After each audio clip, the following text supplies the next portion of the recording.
d'autorisation d'émission d'un emprunt obligataire sur le marché financier de l'UEMOA. Quant au dossier, le Conseil a examiné et approuvé le financement partiel des projets. Pour le secteur privé, l'on dénombre le financement des projets tels que la construction d'un hôtel 5 étoiles en République de Sierra Leone, la construction d'une unité de fabrication de ciment en République de Guinée, l'acquisition de la 3e licence de téléphonie mobile au Mali, puis l'autorisation d'octroi d'une ligne de crédit à Novo Banco SA au Cap-Vert. Quant au secteur public, seront partiellement financés les projets de construction d'un nouvel aéroport au Burkina Faso, d'aménagement et de bitumage des voies au Niger, d'extension et d'électrification rurale en Gambie, puis d'appui au développement agricole au Togo. En ce qui concerne les informations, les administrateurs ont pris connaissance entre autres des rapports de la situation des recouvrements du capital et des prêts au 30 avril 2013 et la réhabilitation de l'immeuble du siège de la BIDC avant de se donner rendez-vous pour la 42e session ordinaire, toujours en terre togolaise. C'était le 26 avril dernier, le chef de l'État s'adressait à la nation. Dans son discours, il évoquait des problèmes dans les secteurs de la santé et de l'éducation. Pour trouver des solutions à ces problèmes, le chef de l'État proposait la tenue des assises nationales de l'éducation et de la santé. Et bien, côté santé, un comité national d'organisation a été mis en place pour travailler à la tenue de ces assises nationales. Ce comité a entamé une tournée à l'intérieur du pays, d'Apaon, Kara, Sokodé. Cette semaine, le comité est arrivé à Atakpamé. Une rencontre avec les acteurs du secteur de la santé a permis d'évoquer les problèmes que le secteur rencontre et de proposer des solutions qui seront soumises aux assises nationales. Franck Puissant, Inès Assibli. Organiser des assises nationales pour résoudre les multiples problèmes que connaît le secteur de la santé au Togo. Une proposition du chef de l'État lors de son message à la nation du 26 avril dernier.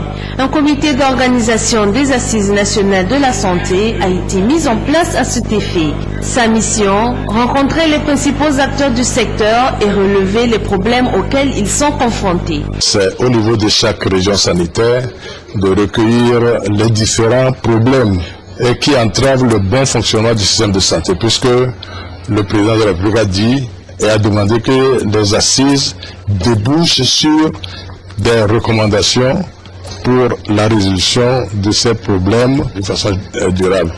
Donc, à la suite de ces tournées, nous allons élaborer les thèmes de référence de ces assises et puis proposer au président de la République les modalités et puis les circonstances dans lesquelles vont se tenir ces assises-là. Avant cette consultation à Atakpamé, le comité d'organisation de ces assises a sillonné les régions de Dapaon, Kara et Sokodé. Restons toujours à Atakpamé pour dire que 700 jeunes de cette localité ont été sensibilisés à la citoyenneté et à la participation démocratique. Cette sensibilisation s'inscrit dans le cadre d'une tournée régionale d'éducation à la citoyenneté initiée par le ministère du Développement à la base de l'artisanat, de la jeunesse et de l'emploi des jeunes. On retrouve Inès Assibli.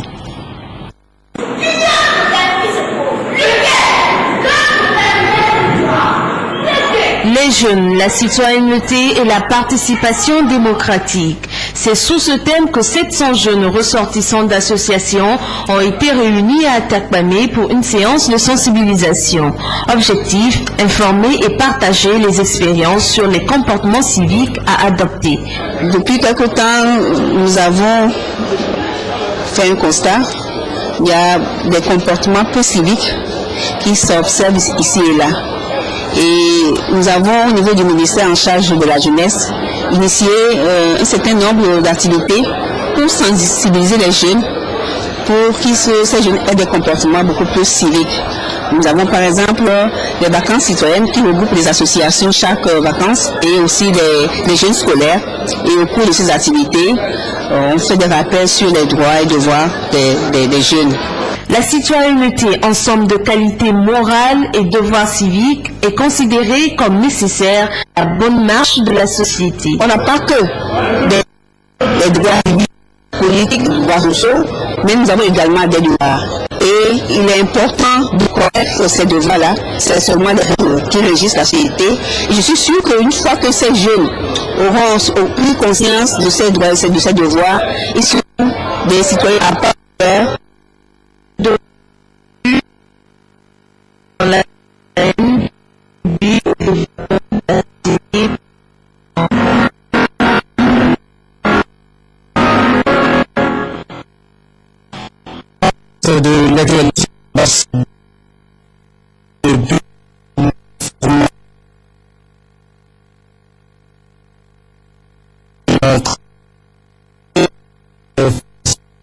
journalisme d'investigation. On peut développer chez eux qui se de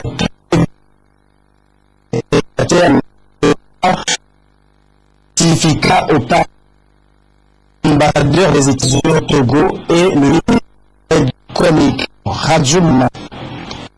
Ils sont une trentaine avoir bénéficié d'une formation d'initiative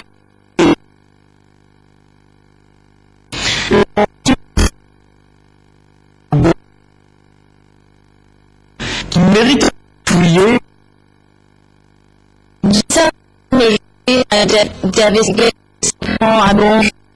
c'est vraiment de creuser, de poser des questions, de peut-être courir après un grand ministre, peut-être avec prendre son discours annuellement. C'est de ne pas partir, de montrer les choses avec des faits, mais ne pas être péché, mais pas l'opinion dedans. Après 5 jours d'apprentissage et de partage d'expérience, c'est l'heure de la remise des certificats de fin de formation. La cérémonie de clôture a été présidée par l'ambassadeur et le ministre togolais de la communication qui ont récompensé, encouragé et exhorté les lauréats à plus de professionnalisme.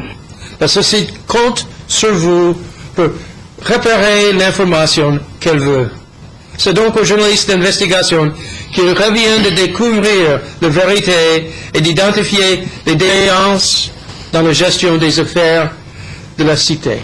Dans quelques heures, vous allez retourner dans vos organes respectifs avec un nouveau bagage intellectuel. Profitez-en et faites profiter à tous les Togolais. Rassurez vos semblables et les générations à venir. Armez-les contre la peur et mettez-les en confiance à travers vos plumes et micros. Alors vous serez les grands hommes. Pour ces jeunes journalistes, la formation devrait permettre d'élargir leur champ de compétences. Ils entendent capitaliser sur les acquis et l'expérience vécue pendant 5 jours pour développer le journalisme d'investigation au Togo. On doit aller au-delà, faire du journalisme d'investigation. On est entouré de plusieurs sujets qui peuvent être intéressants au public et qui peuvent permettre à notre pays d'aller loin, peut-être au niveau de la lutte contre la corruption, la pollution et puis bon d'autres sujets. Je compte m'investir de ce métier et mettre à profit non seulement de la population mais du média ce que j'ai appris en ce qui concerne le journalisme d'investigation. Une photo de famille souvenir a clos cette cérémonie. Une clôture qui n'est pas un épilogue. Demain, ces jeunes journalistes retrouveront leurs différentes rédactions avec une plus-value et une nouvelle vision de leur métier. Un métier en perpétuelle évolution. Restons dans les locaux de l'ambassade des États-Unis juste après la clôture de la formation des journalistes. L'ambassadeur était cette fois-ci en compagnie du bâtonnier de l'ordre des avocats du Togo, soit pour la signature d'un accord de financement. Un montant de 20 millions de francs CFA va être débloqué par l'ambassade pour le financement du programme d'amélioration des droits des personnes incarcérées. Le programme prévoit une assistance judiciaire aux détenus et à terme, 300 détenus vont recouvrer la liberté. On retrouve Rajul Mohamed. Cette signature est la poignée de main entre l'ambassadeur des États-Unis au Togo et le bâtonnier de l'ordre des avocats du Togo ouvre la voie à une subvention pour la promotion des droits des détenus dans les 5 régions du pays. D'un montant de 20 millions de francs CFA, cet accord devrait permettre d'améliorer les conditions de détention des détenus. Les détenus qui vivent dans un enfer carcéral, surpeuplé et confrontés à un système judiciaire d'une extrême lenteur. Aujourd'hui, le problème le plus visible dans le domaine des droits de l'homme au Togo est celui des conditions de détention sévères, mettant parfois en danger la vie des détenus dans la plupart des prisons du Togo. Cela n'est pas dû à la cruauté ou à l'indifférence officielle, mais plutôt à la surpopulation provoquée par un système de justice qui fonctionne lentement, laissant parfois les prisonniers sur place à la fin de leur peine, ou dans certains cas, sans jamais avoir été condamnés. Grâce à cette subvention assurée par le Fonds pour la démocratie et les droits de l'homme, pas moins de 300 détenus devraient voir leur dossier retourné devant les juges et espérer être libérés. Une équipe de 56 avocats va travailler dans toutes les prisons du Togo pour retrouver et conclure les affaires les plus anciennes. Ce projet qui vise au désengorgement des prisons du Togo sera géré par le barreau du Togo. Nous avons décidé donc d'initier ce projet de désengorgement des prisons du Togo qui sera géré par l'Institut des droits de l'homme du barreau du Togo et qui s'attachera à faire recenser les dossiers des personnes libérables immédiatement et à faire libérer ces dernières. À faire enrôler immédiatement s'il y a lieu les dossiers des détenus passibles de peine légère et qui constituent le contingent le plus important de la population carcérale. À faire assister par un avocat les détenus les plus démunis qui n'ont pas accès à un conseil. À faire recenser les dossiers et les détenus oubliés et faire accomplir les diligences nécessaires au jugement de leur affaire s'il y a lieu. Ce programme qui devrait faciliter l'adaptation et la réinsertion des détenus est financé par le gouvernement américain dans sa politique de promotion des droits de l'homme et du processus démocratique au Togo. Depuis 10 ans, il a contribué à une hauteur de 300 millions de francs CFA au renforcement de la démocratie au Togo.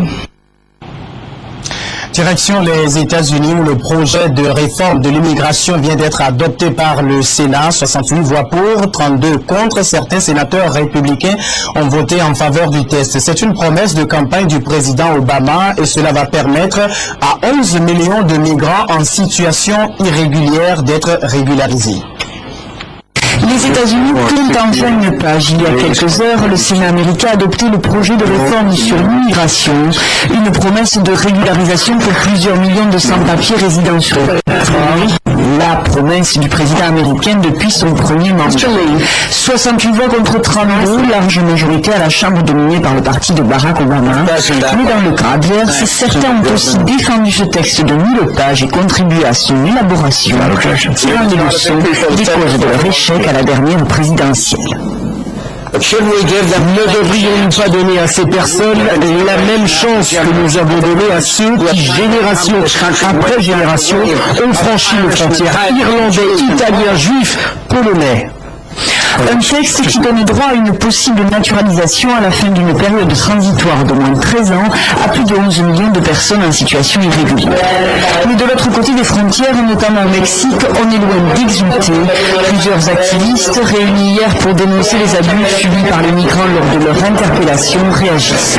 C'est un contexte bipolaire. D'un côté, on légalise un certain nombre de personnes qui vivent depuis longtemps aux États-Unis et de l'autre, on militarise les frontières. Car le texte comporte en effet d'importantes barrières, le renforcement des contrôles à la frontière entre États-Unis et Mexique avec un doublement progressif des agents, 38 000 prévus, chiffre sans précédent, mais aussi la construction de centaines de kilomètres de nouveaux barbelés. Et voilà qui met fin à cette édition que j'ai eu beaucoup de plaisir à vous présenter. À la prochaine.